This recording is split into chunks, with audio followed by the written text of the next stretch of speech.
یاجوج و ماجوج ایسی اقوام ہیں جن کا ذکر تینوں ابراہیمی مذاہب یہود، نصارہ اور مسلمان کے یہاں پایا جاتا ہے۔ اس ذکر میں آپس میں کافی اختلاف ہے۔ قرآن کریم نے بس 2 نام ذکر کیے ہیں اور یہ بتا دیا ہے کہ ذوالقرنین بادشاہ نے کیسے ان کے راستے میں ایک رکاوٹ تعمیر کی اور انہیں ان کی جگہ روک دیا۔ ذوالقرنین نے 3 سفر کیے تھے، جن میں سے تیسرا سفر بظاہر شمال کی جانب تھا، لیکن یہ کام کہاں ہوا اس کی وضاحت ہمیں نہیں ملتی اور بنیادی عقیدے کے لیے ضروری بھی نہیں ہے۔ السلام علیکم دوستو آپ دیکھ رہے ہیں دانی ٹی وی اور آج ذکر کریں گے یاجوج اور ماجوج کے بارے میں۔ یاجوج ماجوج کون تھے، اب وہ کہاں ہیں اور ان کے راستے میں دیوار کیسے کھڑی ہوئی؟ تو چلیں سٹارٹ کرتے ہیں۔ قدیم تاریخ دانوں اور جغرافیہ دانوں نے ان کے محل وقوع کا اندازہ لگانے کی کوشش کی ہے۔ ہمیں اس حوالے سے 2 بڑے موقف ملتے ہیں۔ پہلا موقف اس بارے میں یہ ہے کہ یہ دیوار روس کے مغربی حصے میں بحیرہ کیسپیئن کے ساتھ واقع کوکاف یا کوکفکاز انگریزی میں کوکیس ماؤنٹین میں واقع دربند کے علاقے میں ہے۔ یہ نظریہ ہمیں 13ویں صدی کے جغرافیہ نگار زکریا قزوینی کی کتاب آثار البلاد سے ملتا ہے۔ قزوینی کی دنیا کے نقشے کی تقسیم بہت عجیب ہے اور یہ صرف اندازہ لگایا جا سکتا ہے کہ ان کی مراد یہ جگہ ہے۔ البتہ دیگر کئی مورخین سے مفتی شفیع رحمۃ اللہ علیہ نے بیان القرآن میں نقل فرمایا ہے کہ دربند کے علاقے میں واقع دیوار ہی سد سکندری ہے۔ اس سے تھوڑا مغرب کی جانب جائیں تو کوکفکاز کے بلند حصوں میں ایک اور دیوار تھی جو پیتل سے بنائی گئی تھی۔ علامہ انور شاہ کشمیری کا قول مفتی شفیع رحمۃ اللہ علیہ نے یہ نقل فرمایا ہے کہ یہ سد ذوالقرنین ہے۔ یہ دونوں دیواریں اب ختم ہو چکی ہیں اور اب صرف تاریخی شہادتیں ہی باقی ہیں۔ ان کے پیچھے کی اس زمانے کی نامعلوم دنیا اب کی معلوم اور ماڈرن دنیا ہے۔ ان دیواروں کو سد ذوالقرنین کہنا ایک تاریخی اور تفصیلی شہادت کے خلاف ہے، جس کا ذکر دوسرے موقف میں آئے گا۔ میرا خیال یہ ہے کہ یہ دیواریں یونان کے مشہور بادشاہ اسکندر اعظم کی بنائی ہوئی تھیں۔ وہ ان علاقوں کو اپنی سلطنت کا حصہ بناتے ہوئے گزرا تھا۔ یہاں جنگجو قبائل رہتے تھے جن سے اپنی ماڈرن سلطنت کو بچانے کے لیے اس نے یہ دیواریں تعمیر کروائی ہوں گی۔ یاد رہے کہ اسکندر ذوالقرنین الگ بادشاہ ہیں۔ دوسرا موقف یہ ہے کہ یہ دیوار روس کے انتہائی شمال اور مشرقی حصے میں موجود پہاڑوں میں واقع ہے۔ یہ موقف شریف ادریسی اور ان کی مطابقت میں ابن خلدون کا ہے۔ اس کے راستے کی تفسیر خلیفہ واسق باللہ کے بھیجے گئے وفد کے سردار سلام نے لکھی ہے، جو جدید نقشے کے مطابق اس پر صادق آتی ہے۔ یہ تفصیل ادریسی نے نزہۃ المشتاق میں نقل کی ہے۔ اس سے پہلے یہ سمجھ لیجیے کہ قدیم جغرافیہ دانوں کی یہاں دنیا گول مانی جاتی ہے، جس کا نقشہ 7 حصوں میں تقسیم کیا جاتا ہے۔ ہر حصے کو اقلیم کہتے ہیں۔ نقشہ ہمارے لحاظ سے الٹا ہوتا ہے، یعنی جنوب اوپر اور شمال نیچے ہوتا ہے۔ انہیں جتنی زمین کا علم تھا انہوں نے اتنی کا نقشہ بنایا ہے۔ کل زمین کو چوڑائی میں 7 حصوں میں تقسیم کیا ہے اور ادریسی نے پھر ہر حصے کو 10 اجزاء میں تقسیم کیا ہے۔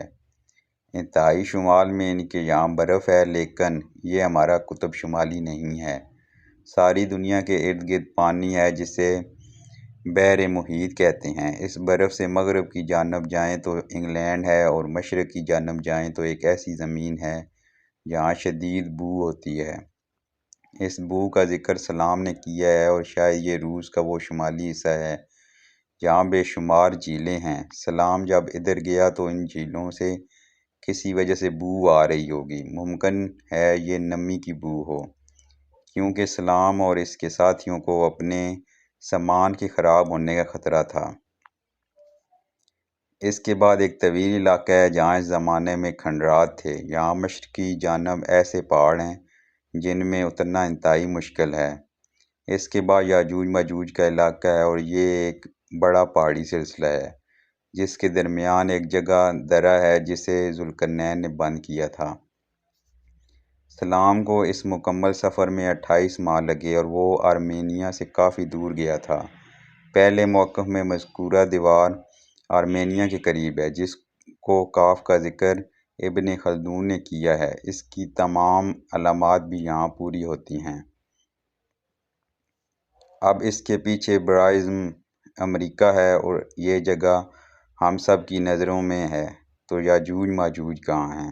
عباسی خلیفہ واسق باللہ عجیب ہی مزاج کا آدمی تھا، عقلیات اور تحقیق کا جنونی تھا اور شاید اس لیے معتزلہ سے متاثر ہو گیا تھا۔ پھر ایک بوڑھے شیخ نے عام سے عقلی دلائل سے معتزلہ کا غلط ہونا ثابت کیا تو ان سے متنفر بھی ہو گیا۔ اس نے ایک رات خواب دیکھا کہ یاجوج ماجوج کی دیوار ٹوٹ گئی ہے اور وہ نکل پڑے ہیں۔ صبح اٹھا تو فوراً سلام ترجمان کو حکم دیا کہ 50 بندے لے کر جائے اور دیکھ کر آئے۔ اپوزیشن تو تھی نہیں کہ کہتی یہ ملکی خزانے کی تباہی ہے، جیسا بھی تھا خود کو امت کا بڑا سمجھتا تھا اور یاجوج ماجوج کے آنے پر تیاری کی پریشانی رکھتا تھا۔ سلام 28 ماہ بعد واپس آیا اور اس نے جو تفصیل بتائی ادریسی سے وہ میں نقل کرتا ہوں۔ ہم موجودہ عراقی شہر سامرا سے نکلے تو ہمارے پاس آرمینیا کے بادشاہ کے لیے واسق کا خط تھا تاکہ وہاں سے گزر سکیں۔ اسے ہم نے تفلیس موجودہ طبرسی میں پایا۔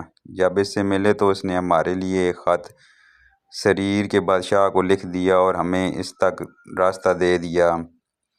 یہ سریر ملک اب موجود نہیں ہے، لیکن علاقہ یاقوت ہموا نے اس کی جو تفصیل لکھی ہے اس کے مطابق یہ روسی شہر مخاچکلہ کے ارد گرد تھا۔ جب ہم اس کے پاس پہنچے تو اس نے ہمیں ایلن کے بادشاہ کے پاس بھیج دیا اور ساتھ یہ خط بھی دے دیا۔ ایلن ایک قوم تھی۔ اس سفر کے دور میں ان کا ملک خضر تھا جو کافی بڑا تھا اور کئی اقوام رہتی تھیں موجودہ روسی شہر ساراٹوو کے ارد گرد۔ اس نے ہمیں فیلان شاہ کے بادشاہ کے پاس بھیج دیا۔ یہ ملک بھی موجود نہیں ہے اور نہ ہی اس کی تعین ہو سکتی ہے، شاید یہ جلد ہی ختم ہو گیا تھا، البتہ یہ خضر کے آس پاس تھا جیسا کہ ہموا نے لکھا ہے۔ اس کے آس پاس پہنچ کر ہم کچھ دن رکے اور اس نے 5 رہبر ہمارے ساتھ کر دیے۔ ہم اس کے پاس سے نکل کر 27 دن تک بسجرد موجودہ روس کے شہروں کے سرحدوں پر چلتے رہے اور ایک لمبی چوڑی کالی زمین میں جا پہنچے جہاں بدبو تھی۔ اسے ہم نے 10 دن میں پار کیا۔ اسے پار کرنے کے لیے ہم نے سونگھنے کی چیزیں لی ہوئی تھیں تاکہ بدبو کی تکلیف سے محفوظ رہ سکیں۔ پھر ہم اس سے نکلے تو 1 مہینہ ایسے ویران شہر میں چلتے رہے جن کے نشان مٹنے کے قریب تھے اور کھنڈر ہی بچے تھے۔ ہم نے اپنے رہبروں سے ان شہروں کا پوچھا تو انہوں نے بتایا کہ یہ شہر یاجوج ماجوج کے تباہ کیے ہوئے ہیں۔ پھر ہم 6 دن چل کر دیوار والے پہاڑ کی مغربی جانب موجود قلعوں تک پہنچے۔ ان قلعوں میں عربی اور فارسی بولنے والے لوگ تھے اور وہاں ایک شہر تھا جس کے بادشاہ کو خاقان ازکش کہا جاتا تھا اور شہر والے مسلمان تھے جن کے یہاں مساجد بھی تھیں۔ انہوں نے ہم سے پوچھا کہ ہم کہاں سے آئے ہیں۔ ہم نے کہا ہم امیر المومنین واسق کے بھیجے ہوئے ہیں۔ وہ ہماری اس بات پر بہت حیران ہوئے اور پوچھنے لگے امیر المومنین بوڑھا ہے جوان؟ ہم نے کہا جوان ہے تو مزید حیران ہوئے۔ پھر پوچھنے لگے کہ کہاں ہوتا ہے؟ ہم نے بتایا کہ عراق کے شہر سرمن را میں، تو اس پر بھی حیران ہوئے اور کہا کہ ہم نے یہ کبھی نہیں سنا۔ ہم نے ان سے ان کے اسلام کا پوچھا اور یہ کہ انہوں نے قرآن کس سے سیکھا۔ انہوں نے بتایا کئی سال پہلے ہمارے یہاں ایک شخص ایسے جانور پر سوار آیا تھا جس کی گردن اور چاروں ٹانگیں لمبی تھیں اور اس کی کمر میں ابھار کھوان تھا۔ ہم سمجھ گئے کہ یہ اونٹ کی بات کر رہا ہے۔ کہنے لگے وہ ہمارے پاس اترا اور اس نے ہم سے ایسی باتیں کی جو ہم سمجھتے تھے۔ پھر ہمیں اسلام کے ایک کام سکھائے تو ہم نے قبول کر لیے اور ہمیں قرآن اور اس کے معنی سکھائے تو ہم نے سیکھ کر یاد کر لیے۔ پھر ہم دیوار کی طرف چلے تو وہ تقریباً 6 میل دور تھی۔ ہم وہاں پہنچے تو پہاڑ کا کٹاؤ تھا جس کی چوڑائی 150 گز تھی۔ اس کے بعد دیوار کی تفصیلات ہیں جس میں دروازہ اور اس پر چین اور قفل بھی ہے۔ ان قلعوں کا سردار ہر جمعے 10 گھڑ سواروں کے ساتھ آتا ہے جن میں سے ہر ایک کے پاس ایسی کلاڑیاں ہوتی ہیں جن میں 5 باڑ لگے ہوتے ہیں۔ وہ دن میں 3 بار ان سے قفل پر مارتے ہیں۔ دروازے کی دوسری جانب والے سن لیں اور جان لیں کہ یہاں محافظ موجود ہیں اور یہ لوگ جان لیں کہ یاجوج ماجوج نے ابھی تک دروازے کو کچھ نہیں کیا ہے، اور جب یہ مارتے ہیں تو کان لگا کر سننے کی کوشش کرتے ہیں تو دوسری جانب سے لوگوں کی آہٹ سنائی دیتی ہے۔ اس کے بعد یہ ذکر کیا کہ یہاں کچھ قلعے ہیں جن میں وہ سامان موجود ہے جس سے لوہے کو پگھلایا گیا تھا۔ اس جگہ ہماری جن سے بات ہوئی ان سے ہم نے پوچھا کہ انہوں نے کبھی یاجوج ماجوج کو دیکھا ہے۔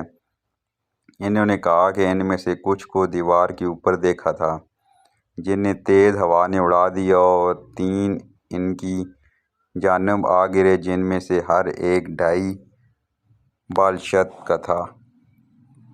اب سوال یہ ہے کہ یہ کون لوگ تھے جنہوں نے کبھی اونٹ نہ دیکھا تھا اور نہ اس کے بارے میں سنا تھا، حالانکہ اس کا ذکر قرآن کریم میں ہے؟ کیا ان کا اونٹ الگ طرح کا ہوتا تھا؟ یہ لوگ دنیا سے اس قدر کٹے ہوئے تھے کہ انہیں اسلامی مملکت کا ہی نہیں پتہ تھا، کسی قسم کی ان کی تجارت بھی نہیں تھی۔ یہ قلعے اب کہاں ہیں اور وہ کھنڈرات کہاں گئے؟ مکہ والے مشرک تھے، پاس علم نہیں تھا، رد کریں تو کیسے کریں؟ بھاگے گئے یہود کے پاس۔ انہوں نے 3 سوال بتائے جن میں سے ایک ذوالقرنین کے بارے میں تھا۔ قرآن کریم نے تینوں کا مناسب جواب دیا اور ذوالقرنین کی تفسیر یہ بتائی کہ اسے ہم نے زمین میں قوت اور اسباب دیے جن سے اس نے 3 سفر کیے۔ ذوالقرنین کون تھے؟ اس بارے میں مختلف آراء ہیں۔ فارس کا سائرس جس کا اصل نام گورش اعظم نقل کیا گیا ہے، فارس کا بادشاہ تھا۔ یہ ایک رحم دل اور نیک بادشاہ تھا اور اس کی حکومت موجودہ استنبول سے لے کر بلخ اور سندھ تک پھیلی ہوئی تھی۔ شمال میں اس کی حکومت کیسپیئن کے پہاڑوں تک تھی جہاں دربند واقع ہے۔ مولانا ابوالکلام آزاد رحمۃ اللہ علیہ اور بعض دیگر حضرات نے شدت سے اسے ہی ذوالقرنین قرار دیا ہے۔ یہ حقیقت ہے کہ اس میں ذوالقرنین کی تمام صفات پائی جاتی ہیں۔ یہ عادل تھا، نیک تھا، معاف کرنے والا تھا۔ آزاد رحمۃ اللہ علیہ کی تحقیق کے مطابق خدا پرست تھا، بنی اسرائیل کے انبیاء علیہ السلام کی پیشگوئیوں کے مطابق تھا اور سینگوں والے کا لقب اپنے لیے پسند کرتا تھا۔ صرف 12 سال کی مدت میں اسے سارے علاقے کی حکومت مل گئی اور اس نے یہود کا ہیکل دوبارہ تعمیر کروا دیا۔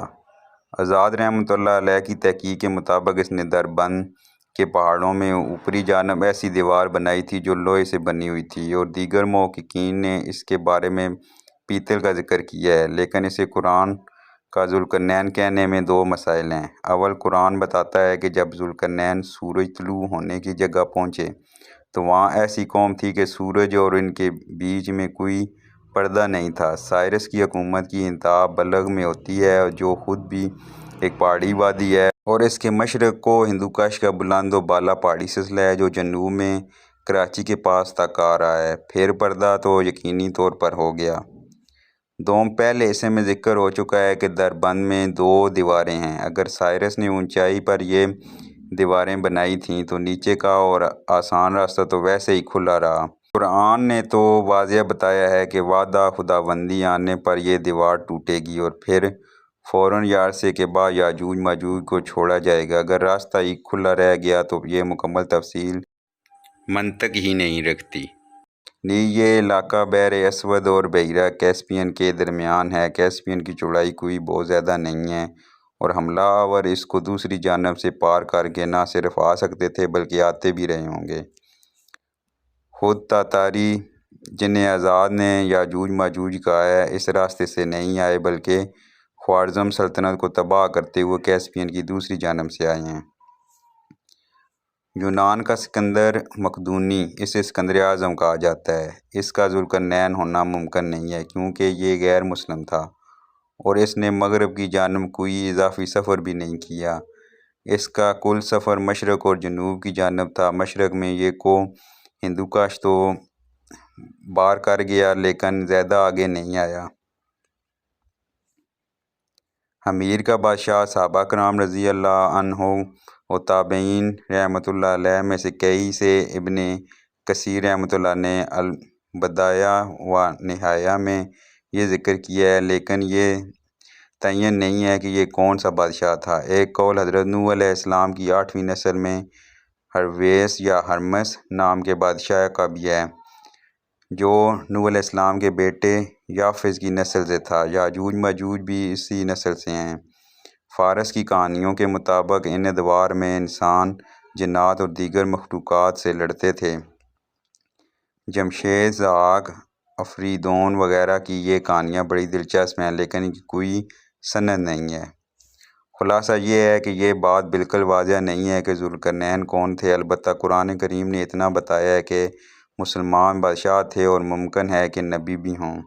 انہوں نے 3 سفر کیے تھے۔ سفر اول میں جہاں انہوں نے سورج کو دلدل جیسے سیاہ چشمے میں ڈوبتے دیکھا، دنیا کے نقشے میں ایسی جگہیں کئی ہو سکتی ہیں کیونکہ مغرب کی جانب آخر سمندر ہی ہے۔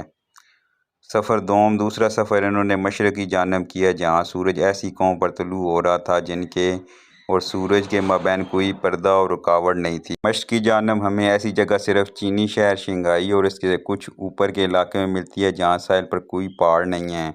تحت نگاہ کھیت ہی کھیت ہیں، لیکن یہ کوئی قطعی چیز نہیں ہے کیونکہ ممکن ہے کہ پہاڑ پار کر کے بالکل ساحل پر کوئی چھوٹی سی قوم رہتی ہو۔ کچھ اور امکانات بھی ہیں۔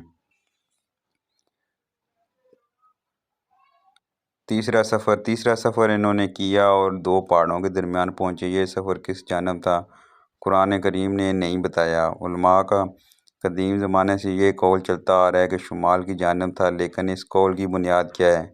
ذوالقرنین کو جنوب کا باشندہ کیوں فرض کیا گیا ہے، یہ مخفی ہے۔ شاید کئی لوگوں میں معروف روایت ہو کہ سد یاجوج ماجوج شمال کی جانب ہے، لیکن ہم سفر دوم کی جگہ یعنی انتہائی مشرق سے شمال کی جانب جائیں تو اوپر چونکہ زمین مشرق میں بڑھتی جاتی ہے اس لیے روس آتا ہے، جس کے کونے میں وہ مقام ہے جہاں ابن خلدون رحمۃ اللہ علیہ کے مطابق سد یاجوج ماجوج ہے۔ البتہ یہ بھی قطعی نہیں ہے کہ یہ سفر شمال کی جانب تھا اور سفر دوم کی جگہ سے ہی تھا۔ وہ کون تھے جن پر ذوالقرنین نے بند باندھا تھا، اس کے بارے میں آگے جا کے بات کرتے ہیں۔ ابھی ہم بات کرتے ہیں ڈائمینشنز اور پیرالل یونیورس کے بارے میں، کیونکہ اس سے پہلے یہ سمجھنا ضروری ہے کہ ڈائمینشنز اور پیرالل یونیورس کیا ہیں۔ بنیادی اصول جو ہر مسلمان کے دل میں بسا ہونا چاہیے یہ ہے کہ قرآن کریم اور احادیث صحیحہ ہی اصل علم ہیں۔ ان کی تفسیر میں اختلاف تو ہو سکتا ہے، لیکن ان کے خلاف کوئی علم قبول نہیں ہے، چاہے وہ سائنس ہو یا فلسفہ۔ اس اصول کی بنیاد یہ ہے کہ ان کے علاوہ دیگر تمام علوم میں اس وجہ سے تبدیلی ہوتی رہتی ہے کہ یہ علوم اللہ پاک کی مخلوقات کو سمجھنے کے لیے بنے ہیں۔ سائنس کی معراج مائکرو لیول پر کسی زمانے میں ایٹم اور اس کے 3 ذرات تھے، پھر پارٹیکل فزکس آئی اور اس نے اسے توڑ دیا۔ اب سائنسدان ہگز بوسن اور گریوٹون کے پارٹیکل تلاش کر رہے ہیں اور اس کے بعد کچھ اور نیا ان کے سامنے موجود ہوگا۔ اس کے مقابلے میں قرآن اور حدیث ان چیزوں کو بنانے والے کی طرف سے بھیجے گئے ہیں، تو ان چیزوں کو سامنے رکھ کر قرآن یا حدیث کی صحیح و غلط کا فیصلہ بے وقوفانہ ہے، خود عقل اس سے انکار کرتی ہے۔ دوسری بات جو ہم نے اس موضوع سے متعلق سمجھنی ہے وہ 2 تھیوریز ہیں، ڈائمینشنز اور پیرالل یونیورس۔ ایک ابھی تک صرف ریاضیاتی طور پر ثابت کی جاتی ہے اور دوسری فکشن تک محدود ہے۔ سائنسی پروسیس کچھ یوں ہی چلتا ہے، پہلے ایک چیز کا صرف تصور ہوتا ہے، سائنسدان برا نہ مانے تو کئی بار قدیم روایات اور مذاہب سے ماخوذ ہوتا ہے، پھر اسے ریاضیاتی مساوات سے ثابت کیا جاتا ہے اور پھر اس پر تجارب کر کے اسے آزمایا جاتا ہے۔ اب چلیں پہلی تھیوری، ڈائمینشنز۔ ڈائمینشن کو آپ کسی چیز کا ایک رخ کہہ لیں۔ ہم انسان 3 ڈائمینشنز رکھتے ہیں اور ایسی ہی دنیا میں رہتے ہیں، یعنی ہمارے یہاں ہر چیز کی ایک لمبائی ہوتی ہے، ایک چوڑائی اور ایک اونچائی۔ اس کے بغیر کوئی چیز ممکن نہیں ہوتی۔ اپنے سامنے رکھی کسی بھی چیز کو دیکھیں اور آزمائیں، اس کے یہ 3 رخ ضرور ہوں گے۔ فرض کیجئے کہ ایک نقطہ ہے جس کی ڈائمینشن صرف 1 ہے، نہ اس کی اونچائی ہے اور نہ لمبائی، بس وہ ہے اور موجود ہے، یہ سنگل ڈائمینشن ہے۔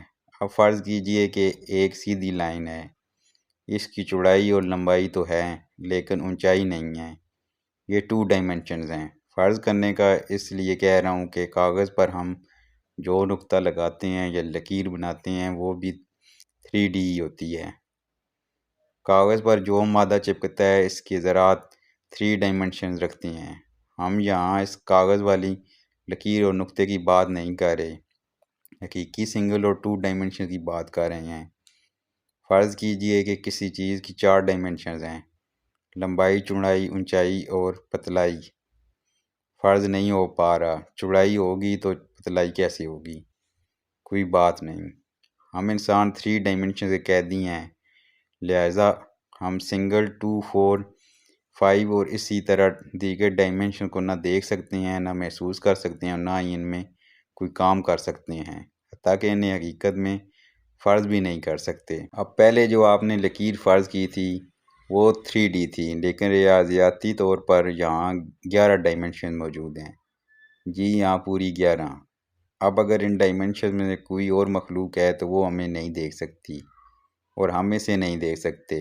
یہ اس طرح بھی ہو سکتا ہے کہ کوئی مخلوق 4D اور جس طرح ہم 2D اور سنگل ڈائمنشن کو نہیں دیکھ پا رہے، اسی طرح وہ ہمیں بھی نہ دیکھ سکتے ہوں، اور اسی طرح بھی ممکن ہے کہ دوسری مخلوق تو اور 3D لیکن کوئی ایک ڈائمنشن ہم سے مختلف ہو، اس لیے دونوں ایک دوسرے کی نظروں سے اوجھل ہوں۔ اب اگر درمیان میں کوئی راستہ ہو یا کوئی پورٹل ہو تو اس بات کا امکان ہے کہ ایک دوسرے سے رابطہ ہو سکے یا آ جا سکیں۔ دوسری تھیوری یہ ہے کہ پیرالل یونیورس۔ پیرالل یونیورس سے مراد متوازی دنیا ہے۔ جس طرح یہ ہماری زمین، آسمان، سمندر، درخت اور جاندار ہیں، اسی طرح کی ایک یا ایک سے زائد اور دنیایں بھی ہو سکتی ہیں۔ اب ان دنیاؤں میں ہماری طرح انسان بھی ہو سکتے ہیں اور دیگر مخلوقات بھی۔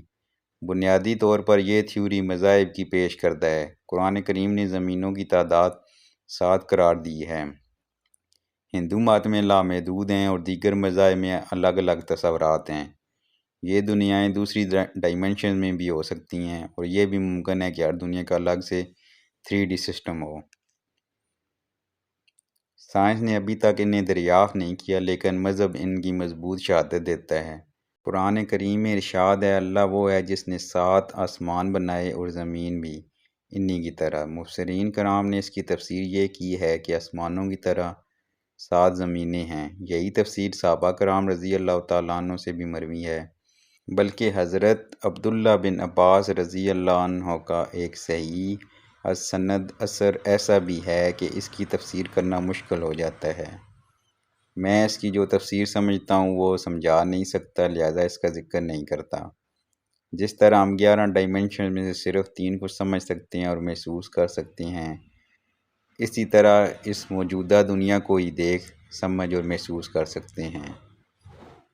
اب کیا ہماری اس دنیا میں ایسے پورٹل یا راستے موجود ہیں جن سے کسی اور دنیا میں جایا جا سکے؟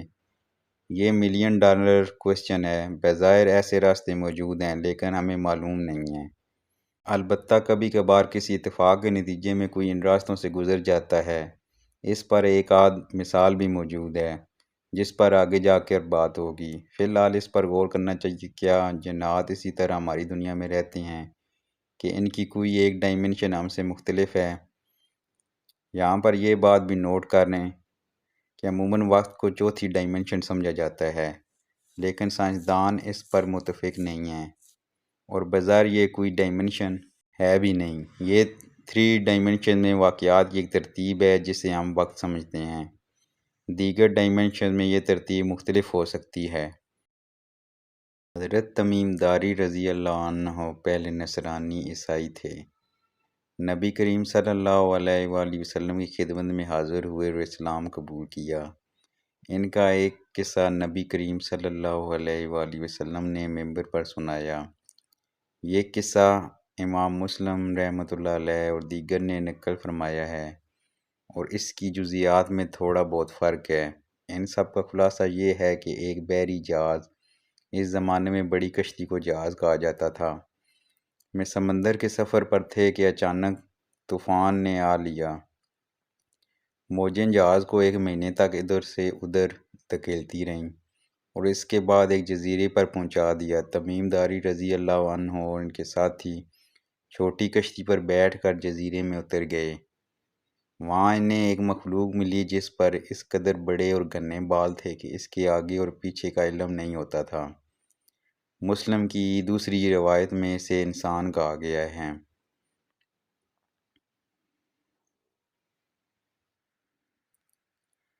اس نے کوئی بات شروع کی ہوگی تو انہوں نے پوچھا تم کیا ہو؟ اس نے کہا میں جساسہ ہوں۔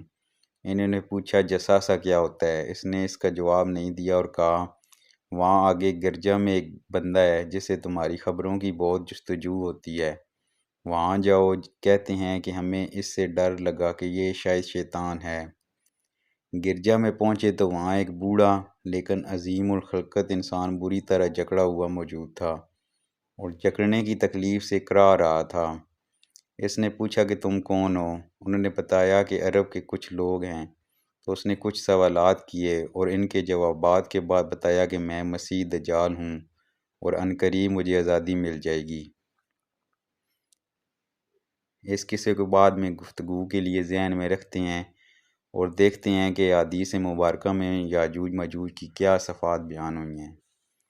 اول، ان کی تعداد اس قدر ہے کہ اللہ پاک قیامت کے دن آدم علیہ السلام کی کل اولاد میں ہر 1000 میں سے 999 کو جہنم میں داخل کریں گے، اور ان جہنمیوں میں ایک انسان کے مقابلے میں 1000 یاجوج ماجوج میں سے ہوں گے۔ دوم، یہ دجال کے آنے اور قتل ہونے کے بعد آئیں گے اور اس وقت حضرت عیسیٰ علیہ السلام موجود ہوں گے۔ انہیں ان سے قتال کے بجائے مسلمانوں کے ساتھ کوتو پر چلنے جانے کا حکم ہوگا۔ دیگر مسلمان اپنے قلعوں میں داخل ہو کر انہیں بند کر لیں گے۔ تیسرا، یہ زمین کے مختلف دریاؤں کے پانی پی جائیں گے اور آخر میں ایک بیماری یا کیڑے سے مریں گے۔ چوتھا، یہ اپنی دیوار کو کھودتے رہتے ہیں یہاں تک کہ ختم کرنے کے قریب پہنچ جاتے ہیں تو دوسرے دن باقی کھودنے کے لیے چھوڑ دیتے ہیں۔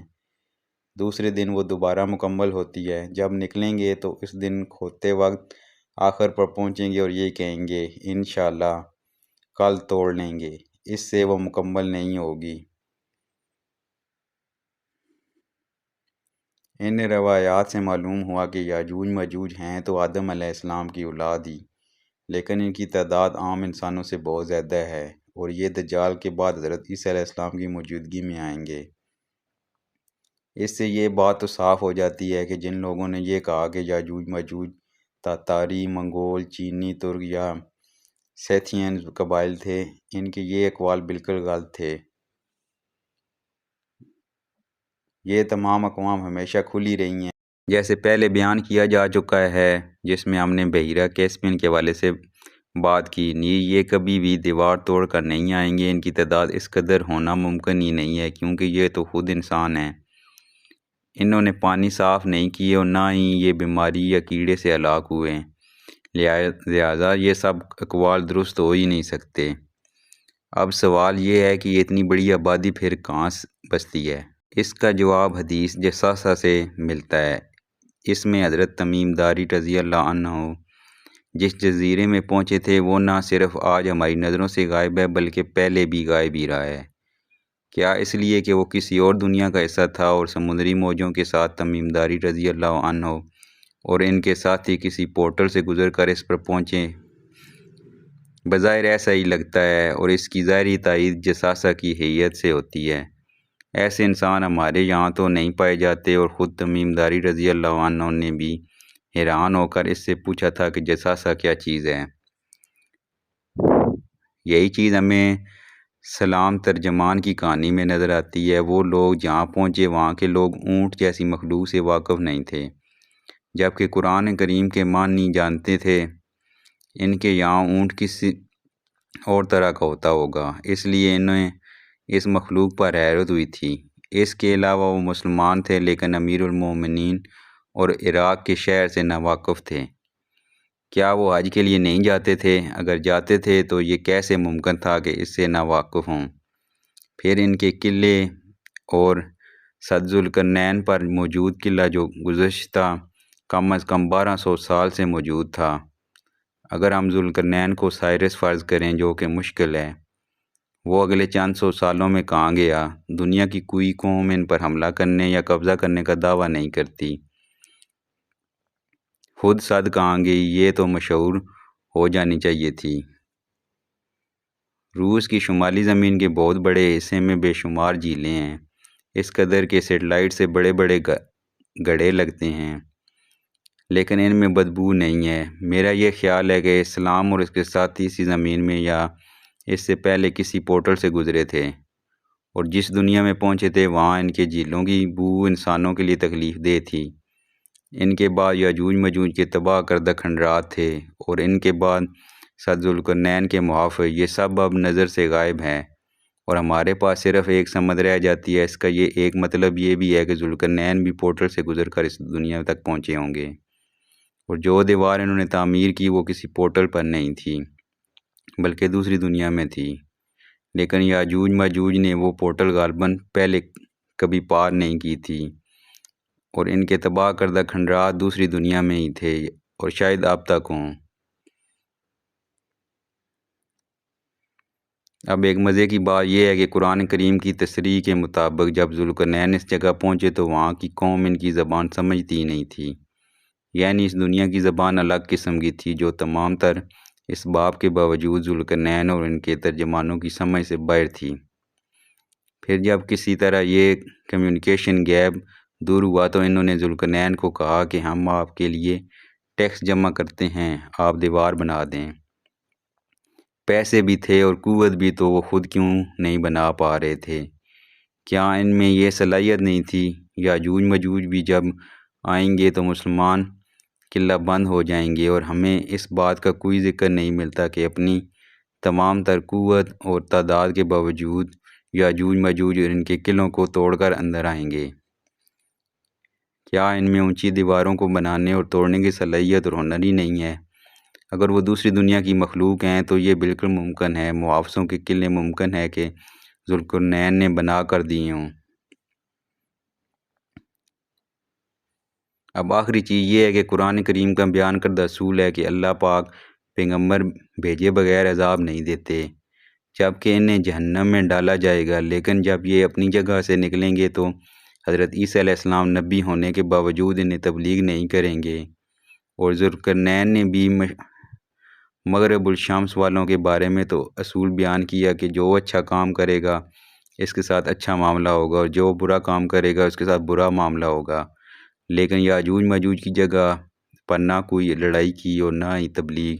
حضرت عیسیٰ علیہ السلام کو بھی یہی حکم ہوگا کہ میری اس مخلوق سے کوئی بھی لڑنے کی طاقت نہیں رکھتا۔ شاید ان کی دنیا کے نبی الگ ہوں گے جنہوں نے اب تک دین کی تبلیغ پہنچائی ہوگی۔ بظاہر یہ سب ایک فکشن اور کہانی کی طرح لگتا ہے، لیکن اس کا تعلق اس دور سے ہے جب دجال گزر چکا ہوگا۔ علم کی کچھ ایسی اقسام ہوں گی کہ درخت انسانوں سے باتیں کریں گے اور مسلمانوں کو ان کے دشمنوں کے بارے میں بتائیں گے۔ سوائے برکت کے درخت کے عین ممکن ہے کہ اس زمانے میں پورٹل بھی اوپن ہو چکے ہوں، اور یہ بھی ممکن ہے کہ دجال چونکہ ہر شہر جائے گا سوائے مکہ اور مدینہ کے، تو وہ یہ راستہ کھولے۔ ایک امکان یہ بھی ہے کہ جیسے شیطان کا تخت سمندر پر لگتا ہے اور دجال سمندری جزیرے میں قید ہے، اسی طرح یہ دنیا بھی سمندر میں ہی ہو۔